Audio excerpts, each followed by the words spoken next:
국민 여러분, 안녕하십니까? 여기는 대한민국 대표 정치 전문 플랫폼 한국정치TV입니다. 최근 강남의 한 초등학교에서 20대 교사가 극단적 선택을 해서 파장이 커지고 있습니다. 그러나 국회에서는 교권 침해 행위를 제재하는 법안 제정이 진행되지 못하고 있다고 합니다.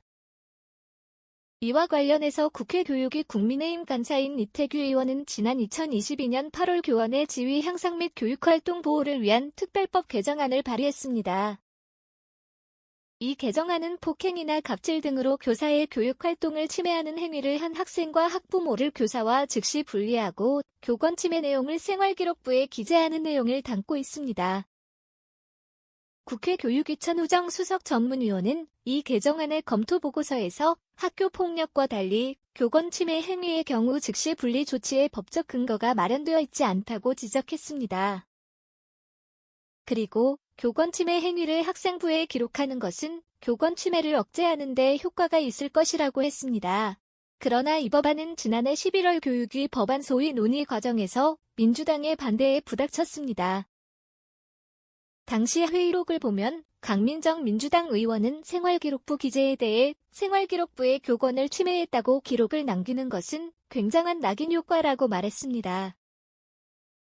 그러면서 징계를 받았는데 생활기록부에 기록하는 것은 이중처벌이라고 반대했습니다.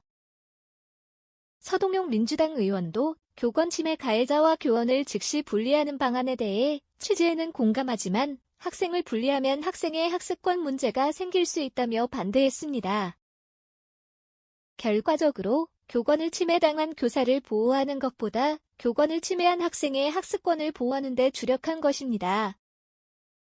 결국 해당 법안은 한참을 계류하다 7월 5일 법안 소위에 다시 상정됐으나 다른 법안에 밀려 논의에 진전을 보지 못했다고 합니다.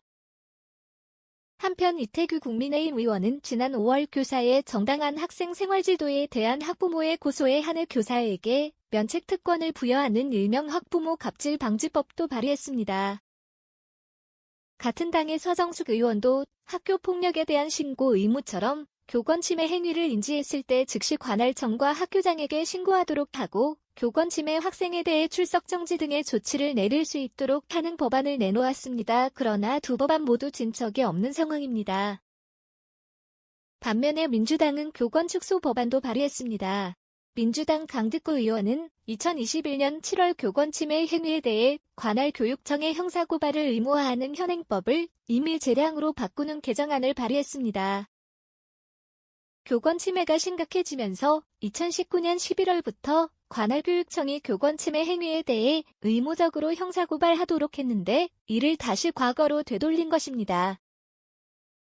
이에 대해 이태규 국민의힘 의원은 이미 제출된 교권 보호 법안의 조속한 처리를 위해 정치권이 힘을 합쳐야 한다고 말했습니다. 지금까지 대한민국 대표 정치 플랫폼 한국정치TV였습니다. 한국정치TV는 국내 최초로 탄생한 어느 쪽에도 치우치지 않는 독립 정치 전문 미디어입니다. 회원 여러분의 구독과 알림, 자발적인 후원은 한국정치TV에게 큰 힘이 됩니다.